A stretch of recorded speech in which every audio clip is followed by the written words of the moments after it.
In today's episode of Flavor of Poland, I'm going to take you on a tour of Lower Silesia, home to the beautiful city of Wrocław. This is one of the most charming destinations in Poland. In fact, Wrocław is commonly regarded as the Venice of Poland. Today, we'll have a chance to explore all the charm and intricacies of Lower Silesia with a tour through its capital and a visit to a couple smaller destinations in the surrounding area. We'll recreate the region's tastes for ourselves with a recipe for an iconic Polish aspic dish, followed by a regional recipe for apple pie. Visiting Wrocław, I can't help but fall under its spell, and I'm excited to share its story and all of its charm with you today. Voila! Funding for this program is provided by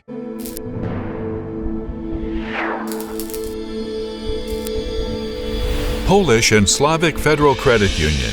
Our credit union is more than a bank. Baron Chocolatier. LOT Polish Airlines offers non-stop flights from the United States to Europe via Poland or Hungary. Luggage, hot meals and drinks are all included. The in-flight entertainment system gives you access to a wide variety of movies and cartoons. Be our guest. LOT Polish Airlines, a Star Alliance member. Ernest Rust. Kitchens, wardrobes, interiors. Welcome to Flavor of Poland. My name is Aleksandra August, and I'm so excited to take you on a delicious journey through my native country. I'm a Polish-American actress, but I also love to eat and I love to cook. Growing up in the States, I was always asked questions about Poland's culture, its history, and most of all, of course, about its food. So I finally decided to take all of you from back home, back here to my first home, and introduce you to its true flavor. Welcome back to Flavor of Poland. Today I'm going to take you to the capital of the Lower Silesian province of Poland, one of the most beautiful corners and regions of the country. Full of mystery and beautiful monuments set against a picturesque landscape, it offers plenty of tourist attractions. So off we go to Wrocław. Wrocław lies along the banks of the Odra River. Here, the river branches out to form 12 islands. More than 100 bridges can be found throughout the city connecting these pieces of land. From the deck of a tour boat, Wrocław appears to be built on water. It's no wonder many call it the Venice of the North. Its charm certainly supports that comparison. Ostrów Tumski is the oldest historic part of Wrocław. Tourists come here to take in its many monuments, explore its museums, and admire its gardens. Legends say that this is where modern Wrocław began. It was settled in the 9th century by a Slavic tribe called the Ślężanie. Certainly, its most beautiful monuments are the Gothic Cathedral of St. John the Baptist, as well as the Church of the Holy Cross. Also found in this age-old complex is St. Martin's Church, which contains the only surviving fragments of the former castle of Poland's first ruling class, the Piast dynasty. Every evening, Ostrów Tumski takes visitors into another time and space. At dusk, the city's lamplighter, dressed in an antiquated cloak and top hat, steps out to light over 100 gas lamps throughout the district, turning its streets into a scene worthy of fairy tales. When exploring Wrocław, it's best to begin with its stunning market square. It is said to be one of the most beautiful squares in Poland. Here, you'll come across a towering Gothic-style city hall, which currently houses the City Museum of Wrocław. The square and its surrounding neighborhood is closed in by gorgeous tenement houses, many of which stand here today as a result of great reconstruction projects undertaken by locals after World War II. The Old Town houses not only important monuments, but also numerous historic temples. On the east side of Old Town Wrocław, you can find two important museum campuses, the National Museum of Wrocław and the Zachowice Panorama, a building that houses the monumental cycloramic painting depicting the Polish victory at Zachowice during the Kościuszko Uprising, an important event in Polish history. On the northern end of Old Town Wrocław, there's a beautiful Ossolineum Institute building with a red edifice, as well as the University of Wrocław. Also native to the city is a group of rather unsuspecting characters, somewhat smaller in size than the majority of its residents. These are the Wrocław dwarves. As you walk through the city, you'll notice small bronze statues of the little creatures sitting on park benches, peeking out from corners, or standing at the foot of the city's numerous monuments. No one's home. The dwarves of Wrocław are tied to a local legend which says that the real creatures once came to the city to save its residents from a menacing creature, and because they saved the day, they were invited to stay and make Wrocław their home. The first gnomes were created in 2005, while currently there are over 300 throughout the city, with more still being created by artists from all over Poland. This is the most romantic city in Poland. I'm in love. In Wrocław's downtown neighborhood, you will come across the Centennial Hall, now a UNESCO World Heritage Site, one of the city's most iconic modern landmarks. With its unconventional construction and spacious interiors, it is used for large-scale exhibitions, concerts, theatrical and opera performances, as well as sporting events. Now we're really in for a surprise. I heard that Wrocław is home to one of the best burger joints in Poland. Now, I don't think burgers were something that we were expecting to find on Poland's menu, were we? I have to go inside and see what all the excitement is about. As you can see, I've ordered just a few things off the menu.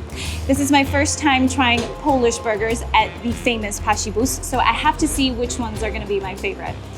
I'm going to start with the burger that I think is the most Polish out of everything that I found on the menu. It's called wiesiu, which I think is a call out to the Polish word wieś, which means countryside.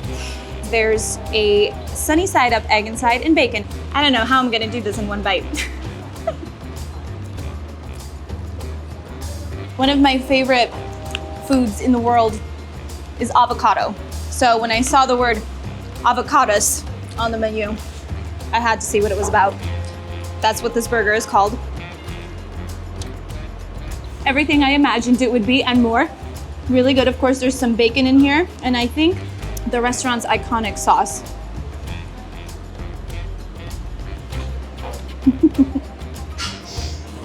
This one passed the test. This place is really big on involving their fans in everything that they do, and they're very active on social media. So I have one thing to say to them. #amazing. In the small village of Ścinawa Polska, a place also found on the map of Lower Silesia, there rests an extraordinary restaurant that is quickly gaining popularity locally in Poland and with visitors from around the world. This is the Captain's Tavern, or Tawerna Kapitańska. Outside its windows flows the Odra River, and at the foot of the restaurant, small boats dock at the Oława Marina, also a part of the tavern's property. The owners cultivate the local culinary heritage, serving dishes made of regional products, many of which are produced on their very own land. The Captain's Tavern has also become known for its famous steaks, made of matured beef and grilled over a real wood fire. Alicia, when I hear the words Captain's Tavern, I think of oceans, tall ships, sea breezes. How is it that we find a place like this on the outskirts of Wrocław? There is one thing for sure that combines those two things. Passion, great passion for food and great passion for water. So what can I sample? Today we're gonna eat tomahawk steak, so our special, and the best trout in Poland. It has to be prepared in a short time, high temperature, not to dry it out and really, underline all the tenderness and juiciness it has. It is done on a real fire, on oak. Smacznego. Smacznego.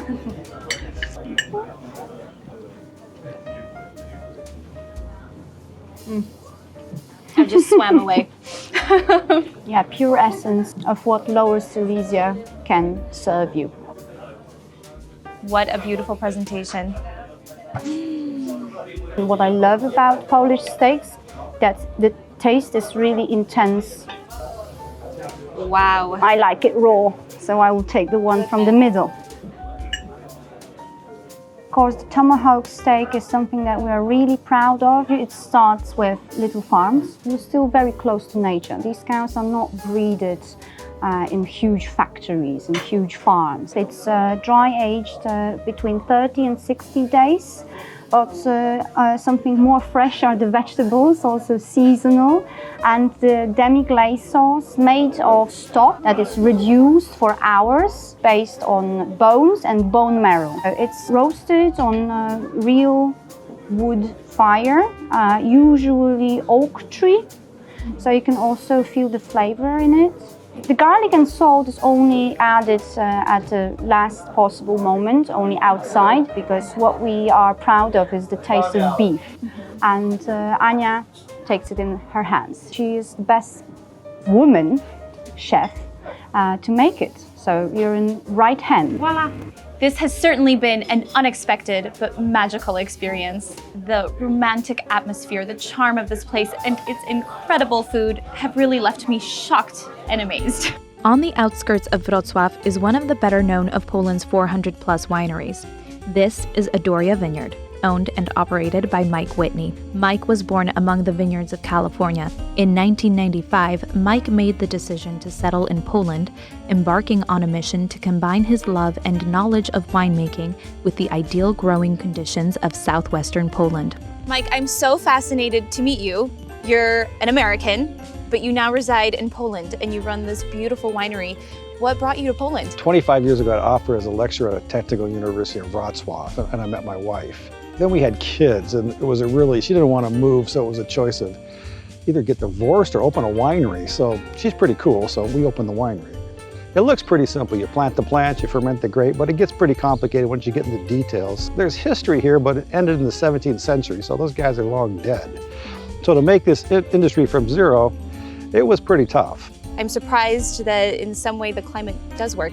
Well, when people think of Poland, they think of Siberia, basically, and it's wrong. I mean, we saw it was just as good as Dresden or Champagne or Alsace in France, and so that gave us the confidence we knew what to plant. I keep hearing that a part of the reason why Poland's climate is so great now for winemaking is because of global warming. Would you agree with that? Global warming is real, from a farmer. If you live in a city and you want to philosophize, go ahead, but if you work and make your living from that, it's real. Wow. Let's go try some stuff. Yes, let's please. Okay. I see that this has an award. Oh yeah, yeah. So you figured it out. One of our Pinot Noir got silver medal and ranked one of the top 500 wines in the world. And so we felt really cool about that. All right, so let's sample. Okay, this is that Bacchus, that German grape that we tried. Lovely. It's got a very sweet taste. It's a cool grape. It's pretty soft. It's pretty soft, yeah. Well, I'll finish this, but in the meantime, tell me about this next one. This is Pinot Noir. It's one of the top 2 red grapes in the world. It's all Burgundy wines. Oh, and these barrels are for that, because what we do is right now every 6 months we rack up from one barrel to the other one, so you get like a natural filtration by gravity. They fall out. So yesterday we dumped all the Pinot Noir to a tank. We're going to bump it back in, plus mix with oxygen to make it taste better. White wine, you crush the grape and you squeeze out the juice and you ferment the juice. Red wine, you crush everything and then you ferment everything together. Pinot and Chardonnay go in barrels. So, and that gives you the flavors like nut and chocolate and burnt caramel. That all comes from the barrel. Nice and smooth. Yeah, it's great, and that's where this climate here works out good too, because we get hot summers, but then when it goes to the fall, we have a long fall, so you can develop the flavors. And so it's really a cool place. I think that's why we win medals. Who knew Polish wine could taste this great? Na zdrowie. Na zdrowie. Wrocław is all the magic and charm you could possibly ask for in a European city. I truly feel like I've taken a walk through the pages of an old fairy tale. It's an experience that I'll keep with me forever. But the good news for now is that it isn't over yet. Now it's time for us to invite Lower Silesia and its beautiful capital of Wrocław into our homes by recreating a couple of its iconic dishes. So today we'll be making an aspic with pork shank, and for dessert we'll make a great Polish apple pie. Here's what we need to begin. We'll need a 2-pound piece of pork shank. We'll need a tablespoon of gelatin, which we'll set aside and use later. We'll need a little bit of salt for taste. We'll need about 2 teaspoons of marjoram leaves, a half a bulb of fresh garlic, a laurel leaf, about 4 balls of allspice, and then some fresh pepper. We'll need about 7 sticks of asparagus, and then of course fresh vegetables because we're going to make a broth for our aspic. So we'll need 1 rather large carrot, we'll need a small piece of parsley root, we'll need some spring port, just 1 stick will do, and then young celery root as well. Start by placing the pork shank into our cold water, and then we'll turn on our burner, okay, and we'll let that start heating. We'll add in our laurel leaf, along with the half bulb of fresh garlic. You can leave the peel on, throw it all in at once. Our spices. Now we'll cut our fresh vegetables and throw them into the pot with everything else. So we'll just throw in the celery root, okay? So I've chopped my pour into 4 smaller sections. I'm gonna throw that into the pot. We're gonna throw in our small parsley root as well. We're gonna chop off the leaves, we don't need those.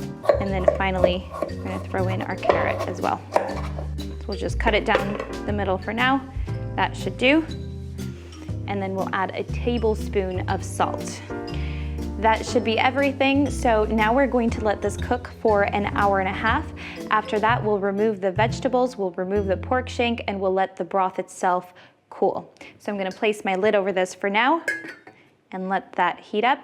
So now that we have a bit of time while we're waiting for our broth and meat to cook, I think that we should use it to get started on our dessert. Here's what we'll need to make our apple pie today. We'll need 2 cups of wheat flour. I've sifted this through a strainer before I put it in my bowl. We'll also need 2 egg yolks. We'll need 1 stick of butter. We'll need a flat tablespoon of vanilla sugar. We'll need 3 ounces of regular white sugar. We'll need 2 tablespoons of potato starch. We'll need a pinch of salt. We'll need 2 cups of apple cider. You'll need 3 ounces of toasted almond shaves, a flat tablespoon of cinnamon, and then 3 pounds of apples. So we'll begin by sifting our flour over onto our board here, and then we'll continue by adding in all the other ingredients. So we'll pour over the 2 egg yolks, our vanilla sugar, our white sugar, our stick of butter, and then a pretty big pinch of salt. Okay, and now we'll use a knife to start to mix all of this together to begin. And then after that, we'll go ahead and use our hands. Great, I think this should be about good to go. I'm gonna cut this in half now. And then I'm gonna wrap each half. And now this half is going to go in the fridge for an hour. And the other half is going to go in the freezer for an hour. Okay, great. Now we'll peel all of our apples. And once we're done with this, we'll cut our apples into large pieces as close as I can get to the core. Perfect. And now we'll throw all this into our saucepan here. Great. We'll come back to our apple cider and pour that in over our apples. And then we'll need to cook this until the alcohol evaporates out of the cider, but we'll also add in our tablespoon of cinnamon at this point. We'll add our 2 tablespoons of potato starch. And once we mix this in, our apple filling should kind of start to gain a jelly-like consistency. So it's ready to go. Now all we need to do is set it aside to cool. Now I've taken out the half piece of dough that I've placed in the fridge, not the freezer, and I'm going to roll it out. Okay, that should be good. Now I'm going to take my baking form and I'm going to line the bottom of the form with my dough. So this is a fun homemade technique that my mom taught me. You can line the bottom of your pan piece by piece with your dough. It's kind of like playing with Play-Doh. So now we're going to take this and place it in our oven set to 350 degrees Fahrenheit, and we're gonna bake it for 25 minutes. After that, we'll remove it from the oven and let it cool. We'll come back to our apples and we'll stir in the roasted almonds. So the bottom of our pie crust is done baking. I've taken it out of the oven and let it cool. So now we can move on to the next step. Transfer it into our baking form. So I'll just smooth this out here. And then I'll come back to that second half of dough that we placed in the freezer. And I'm going to crumble it over the top of the pie by grating it.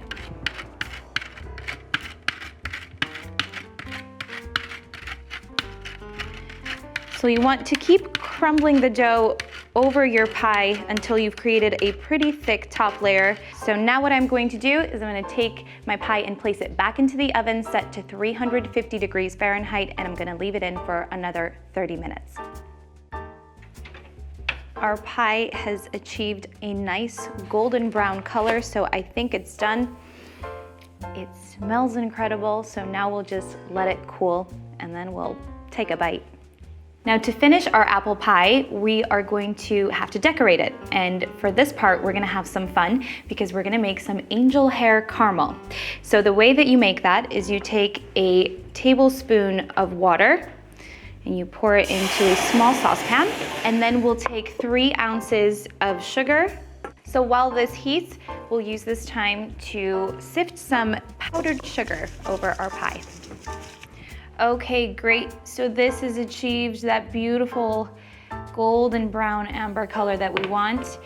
Now for the fun part. We're gonna take a tablespoon. We're gonna gather some of this caramel on top. Okay, I see that it's pouring out. I'm gonna take my wooden spoon, and then I'm just going to kind of go back and forth over the spoon, creating these small, really thin strings of caramel. Great. All right, now we've got a nice big bunch of this. Look at that. Looks like pure gold. You can kind of form this. Now, as a final touch to my pie decor, I'm adding some petals of begonia flower. Everything in here has been cooking for a little over an hour and a half. I'm gonna remove the lid and see how my meat is doing. Okay, I think it's nice and soft, so we can take it out. Okay, beautiful. So now, in addition to the meat, we'll also pull out our carrots. Perfect, we're gonna use that in a second, but we're gonna strain the rest into my bowl. Great, we don't need the rest of the vegetables, so we'll set them aside. I'm gonna let my broth cool for a moment, and then we're gonna come back to the gelatin powder and cover it with just a little bit of water, and then we'll let that sit for a few minutes before we move on to the rest. Now we'll come back to our pork shank, and we'll cut it into small pieces.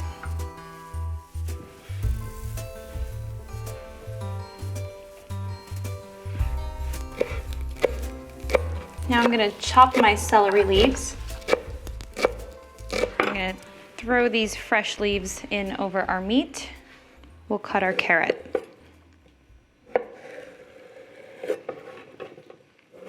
So we wanna cut this into kind of small square pieces like so. And we'll throw that in over our meat. So I'm gonna come back to my broth. It's still warm. We're gonna pour in our gelatin. Okay, now we'll transfer our broth over into a 12-inch baking pan, which I've lined with saran wrap. And now we'll just add in our asparagus. So now I'm going to place this in the fridge overnight and let the gelatin set and let this cool, and then we'll be able to enjoy. So I've already prepared a second aspic to try. It's nice and cooled. Looks like the gelatin set, so I'm gonna flip it over onto my board here. Beautiful. Look at how beautifully all the ingredients in here settled. Okay, great, so I'm gonna decorate this with some fresh herbs. So now all that's left to do is cut in and see how this tastes.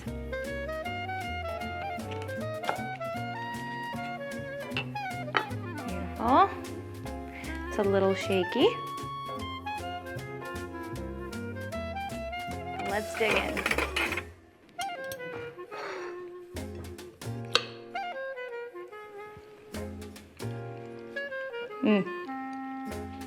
A nice and savory, yet delicate treat. I think that the lemon vinegar really cuts in nicely with all the other ingredients in this aspect. Now, the worst part about making a dessert this beautiful is that you have to break it apart to try it, right? But you can't make a pie and not eat it.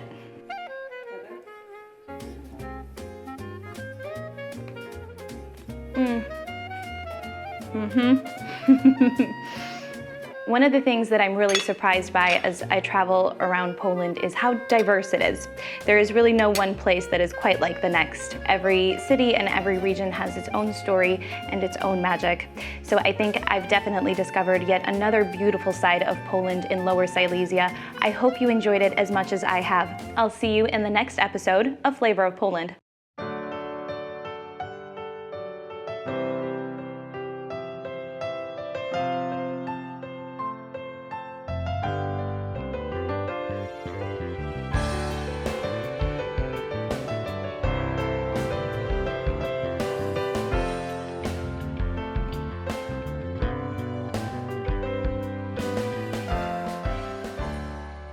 Funding for this program is provided by